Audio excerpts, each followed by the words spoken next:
Okay, hi, welcome back to our videos. My name's Eric, this is Lance. Today we're going to talk to you about self-taping, and in order to keep ourselves in line with our own self-tape here, I'm going to start a 1-minute timer, at which point I have to end the topic I'm talking about. So let's start that right now.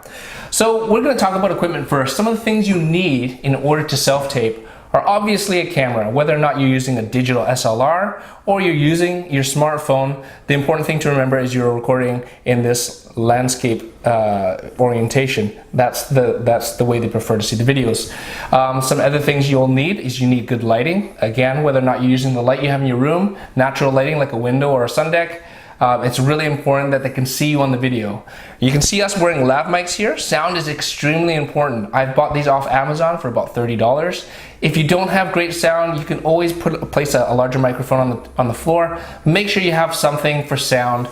You have something for light. The last thing I'm going to want to talk about is a backdrop. Make sure you have a neutral backdrop. What I use for self-tape is I hang a curtain. It's a gray curtain. It's a nice neutral color in order to do that. But that's what you need: a backdrop, lighting, sound, and a camera. And once you have those 4 things, you're set up to do self-tapes. Look at that, 1 minute. Time. Slating. This is the part I like doing. This is where they get to know who you are. You're the actor. I'm Lance Burley. You give them your height, maybe the role you're playing. But it's something like this. Hi, I'm Lance Burley. I'm 5 feet 6 inches tall. I'm represented by Julie K. Talent. And I'm reading for the role of whichever it is, and a big smile. So they get to see you personally. You know, what's this person like not acting? Framing. If you're framing for your slate, sometimes they'll ask for a full body, head to toe, so put on some nice footwear. For the scene, there'll probably be chest up, just something like this, and just read the line. And occasionally, you'll need a reader if they send you sides that has 2 parts to it. So I'll let Eric talk about readers. Look at that, Lance had I just gave him some time. 7 seconds left. What a pro. I'm going to cancel and start. If you get a reader, make sure that you have someone who understands that they're just reading for you. They don't have to act. The other really important note is that if it's a female, you can get a male to read. If it's a child, you can get an adult. You don't necessarily need to get exactly what it is that's the opposite of your character that you're reading for. If it is multiple characters in the scene, you can get that reader to read all the parts that aren't yours. But the important part is that they're just reading for you and allowing you to do the acting.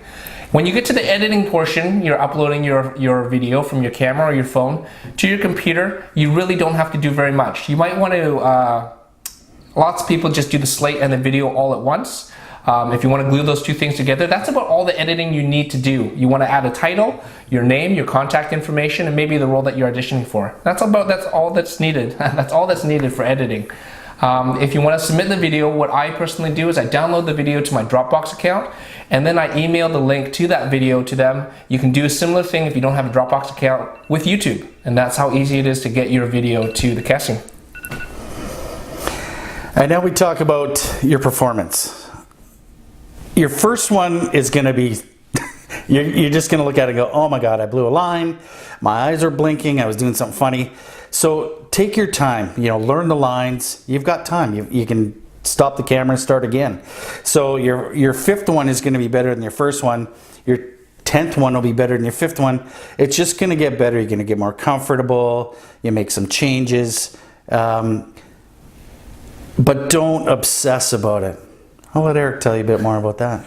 Yeah, the reason you don't want to obsess is because as actors, we're always going to be really critical of ourselves. You're never going to get to a point where you think your self-tape is as good as you believe it can be or as good as you think it should be.